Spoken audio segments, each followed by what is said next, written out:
mean, what's your reaction to some of the announcements by the Labour Party? I mean, for the last few years, sometimes it has felt that there hasn't really been an opposition. I mean, do you think that this is Keir Starmer starting to really distinguish himself and his party from the Tories?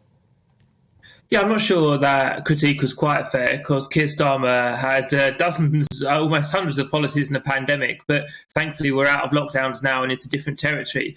I think, take what Keir Starmer announced over the weekend on green energy. I think that was the right thing to do because diversifying the supply will ultimately get household bills down. So that's, if you like, will hopefully start to prove the points for people like Dave, the entrepreneur in Ashfield we just heard from, who said, of course, it's all well and good having the policies, but show us how it will work.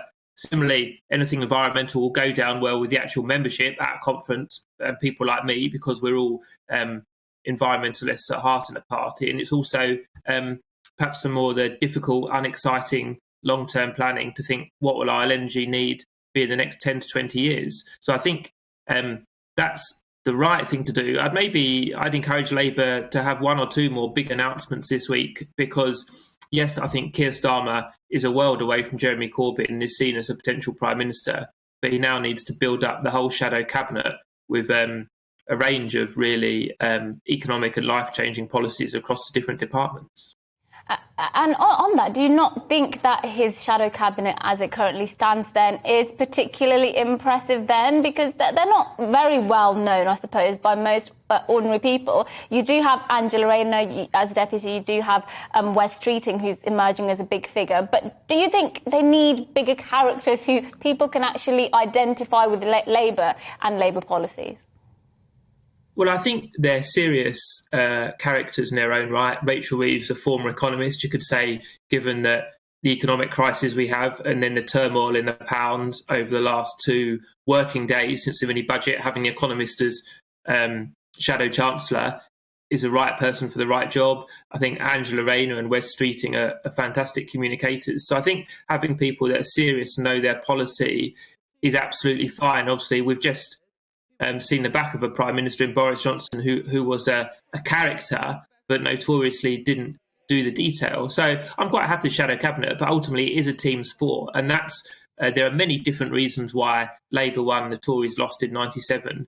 But having a strong team, we think not just Blair and Bound, but the late Robin Cook, the late Mo Mowlam, Claire Shaw, the late Donald Dewar, there was a broad pool of talent, and I think it's a good shadow cabinet, but I'd encourage them all to get themselves in front of the camera this week and set out for people like Dave in Ashfield how they're going to change their businesses and change their lives.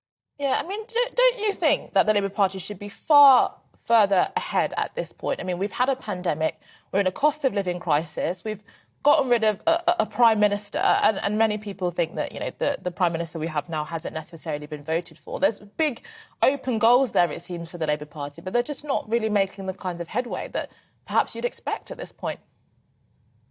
I'm not too worried about that. Labour has been around about 10 points ahead in the polls, and yes, they need to do better, but I think all the polling over the summer has been essentially a bit of a chimera because we were in the dying days of Boris Johnson and then he was serving out, if you like, his resignation notice. So there was almost a non-Prime Minister. Similarly, for quite understandable reasons, Liz Truss went very slow on political announcements because of the sad passing of the Queen. So it's only now, at the end of September and the start of October, that we'll get an idea of what Liz Truss plans to do. Friday was a shocker for all sorts of reasons, including the inequality of the bankers' tax cut. But I think let's see where the polls are in the autumn and by Christmas, because then that will be our first taste of a Truss-Starmer matchup, which we've not had so far.